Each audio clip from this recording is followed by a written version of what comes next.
शेतकरी बांधवांनो नमस्कार. पुन्हा एकदा नव्या व्हिडिओमध्ये आपलं मनपूर्वक स्वागत. शेतकरी बांधवांनो, मी आज बोरबंद तालुका संगमनेर या परिसरामध्ये असून ज्यांना पांढऱ्या मुळीपासून झाडाच्या शेवटच्या पानापर्यंत सूक्ष्म माहिती असून ते इतरांना सुद्धा देण्याचं कार्य करतात. तसेच जे प्रयोग कृषी विद्यापीठामध्ये होत नाहीत ते प्रयोग आपल्या शेतामध्ये यशस्वीपणे करणारे कृषीभूषण नानासाहेब गाडेकर यांच्या शेतामध्ये आहे.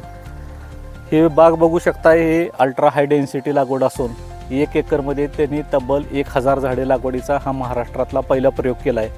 आणि हा नुसता प्रयोगच नाही केला तर त्यांनी पानगळ न करता 10व्या महिन्यामध्ये बाग धरलेली आहे. आपण बघू शकताय अतिशय चांगल्या पद्धतीने सेटिंगला सुद्धा सुरुवात झालेली आहे.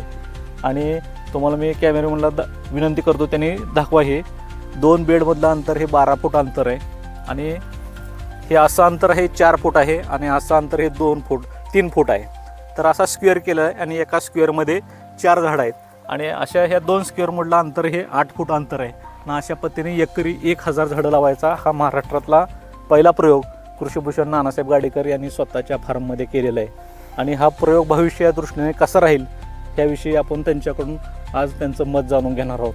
नाना शेठ, तुमचं मनपूर्वक स्वागत. नमस्कार. तुम्ही 1 एकरमध्ये 1000 झाडाचा प्रयोग केला आहे आणि पानगळ न करता 10व्या महिन्यात बाग धरली आणि आता सेटिंग्सला सुद्धा चांगल्या प्रकारे सुरुवात झालेली आहे. तर तुम्ही काय सांगचाल, पानगळ न करता बाग धरली ह्याविषयी काय सांगचाल पहिल्यांदा? नमस्कार शेतकरी बांधवांनो. एकरी 1000 झाडं लागवड करण्याचा उद्देश असा. पूर्वी शासनाच्या फळबाग लागवड योजनेचं अंतर 16x10 असं होतं, परंतु एकरी झाडांची संख्या अतिशय कमी 320 पर्यंत बसवत होते. परंतु आता दिवसेंदिवस कुटुंब विभाजनामुळं दरडोई क्षेत्र कमी कमी होत चाललं आहे. आणि पाहिलं तर जगाची लोकसंख्या आता 750 कोटी आहे.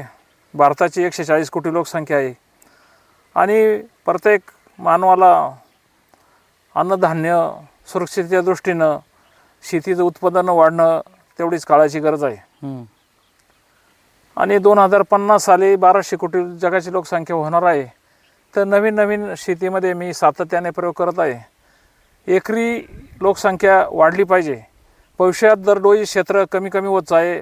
लोकसंख्या वाढत आहे, रस्ते वाढत आहे, धरणांची संख्या वाढत आहे, शहरांची संख्या वाढत आहे, MIDC वाढत आहे आणि शेती खालील क्षेत्र कमी कमी होत चाललं आहे.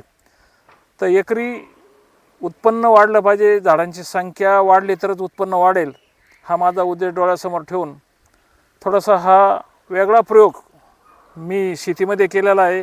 याचं अनुकरण अनेक शेतकऱ्यांनी करावं आणि आपलं एकरी उत्पन्न वाढावं हा मुख्य उद्देश आहे. सातत्याने 40 वर्षे डाळिंबात काम करत असताना मला छोटे मोठे खूप माझे अनुभव आहेत आणि मी खूप मोठं काम केलेलं आहे डाळिंबामध्ये. अनेक पुरस्कार मी मिळवलेले आहेत आणि दरवर्षी क्वालिटी उत्पन्न द्राक्षाचं डाळिंबाचं काढून निर्यात करत असतो. हा प्रयोग निश्चितच माझा यशस्वी होईल. एकरी उत्पन्न वाढेल, झाडांची संख्या पण वाढलेली आहे, त्यामुळे नक्कीच उत्पन्न वाढेल हा उद्देश डोळ्यासमोर ठेवून आणि लोककल्याणासाठी आणि माझ्या स्वतःच्या आर्थिक उन्नतीसाठी मी हे प्रयोग केलेला आहे.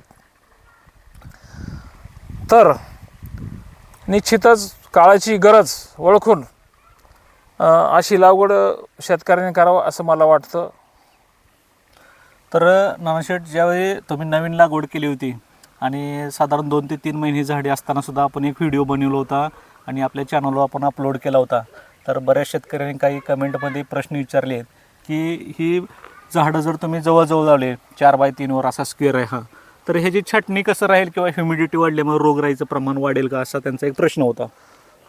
निश्चितच थोडंसं रोगराईचं प्रमाण वाढेल, पण आता इस्रायलसारख्या देशामध्ये पुढारलेली शेती किंवा आधुनिक शेती केली जाते. इस्रायलमध्ये सुद्धा आता खूप अंतरावर लागवडी केल्या जातात. उदाहरणार्थ आंब्याचं अंतरसुद्धा आता 10x3 फुटावर केलं जातं. द्राक्षाच्या सुद्धा पूर्वीच्या लागवडी 10x5 10x6 वर होत्या, त्या 6x4 वर आलेल्या आहेत. आता प्रत्येक पेरूचं अंतरसुद्धा तुम्ही पहा 8x6 8x4 असं आलेलं आहे. तर डाळिंबात हे शक्य आहे. थोडंसं काळजी घेतली पाहिजे आणि रोगराईच्या दृष्टीने काम केलं पाहिजे. सातत्याने रासायनिकचा उपयोग करून जमिनी नापीक होत चाललेला आहे, तर सेंद्रिय शेतीचा वापर करून निश्चितच रोगराई कमी होऊ शकेल आणि आज जगामध्ये विषमुक्त अन्नाची मागणी वाढत आहे. त्या दृष्टीनं आपण असे प्रयोग करणं गरजेचं आहे. रिसोर्स फ्री अन्न तयार करणं, लोकांना पुरवणं. आज जगाची मागणी सातत्यानं वाढत आहे, लोकसंख्या वाढत आहे आणि भविष्यात उत्पन्न शेतीचं वाढणं काळाची गरज आहे. भविष्यात पाणी पण कमी पडणार आहे, कारण लोकसंख्या जेवढी झपाट्याने वाढत आहे का पिण्याचं पाणीच काही वेळेस पुरेल का नाही अशी शंका मनामध्ये शास्त्रज्ञांची आहे. त्यांनी आता सर्व शेती ठिबक आणि तुषार सिंचन घेण्याचं आवाहन केलेलं आहे. त्या दृष्टीनं पाणी कमी वापरून हायड्रेशनची म्हणजे कमी झाडावर लागवड करून कमी अंतरावर एकरी संख्या झाडांची वाढून निश्चित अशी लागवड फलदायी ठरेल यात शंका मला वाटत नाही. डाळिंबाचे बहार साधारण 15व्या 16व्या 17व्या महिन्यात धरतात. तुम्ही अल्ट्रा हाय डेन्सिटी लागवड करून हा तर एक प्रयोग झालेलाच आहे, पण तुम्ही 10व्या महिन्यातच पानगळ न करता बाग धरली आहे, तरी सेटिंग झालं आहे. त्याचं ह्याचं काय रहस्य काय तुम्ही सांगचाल? आता अनेक डाळिंबात हा माझा जरी पहिला प्रयोग असला कमी पानगळ न करता बाग पानगळ न करता धरायचा, तर तुम्ही पाहता पेरूची लागवडी सुद्धा 6 महिन्यानंतरच लागवडीनंतर फळ धरलं जातं आणि उत्पादन घेतलं जातं. शेवटी झाडाचे जे कॅरेक्टर आहे, मुळांची वाढ म्हणा, त्याची फांद्या फुलांची वाढ म्हणा, त्यात काही फरक नाही. फक्त आपण सातत्याने गुणवत्तापूर्ण त्याला खतं औषधं किंवा त्याचे लक्ष पुरवून छाटणीवर लक्ष देऊन काम केलं तर निश्चितच त्यात काय वावगं नाही, निश्चितच उत्पादन येऊ शकतं. आणि झाडं फार उंच ठेवून ग्लोबल वॉर्मिंगमुळं आता खूप वातावरण मोठ्या झपाट्याने बदलत आहे. कधी अति थंडी, कधी अति वारं, कधी अति पाऊस आणि अति उंच झाडं आता जर असली तर वाऱ्याच्या याच्यामध्ये अति पावसामध्ये किंवा चक्रीवादळामध्ये ते झाडं पडतात. तर कमी उंचीची झाडं आणि दाट संख्या केली तर निश्चितच उत्पादन तर वाढेल, पण हवामानाच्या बदलापासून निश्चितच त्याचा फायदा होईल असं मला वाटतं.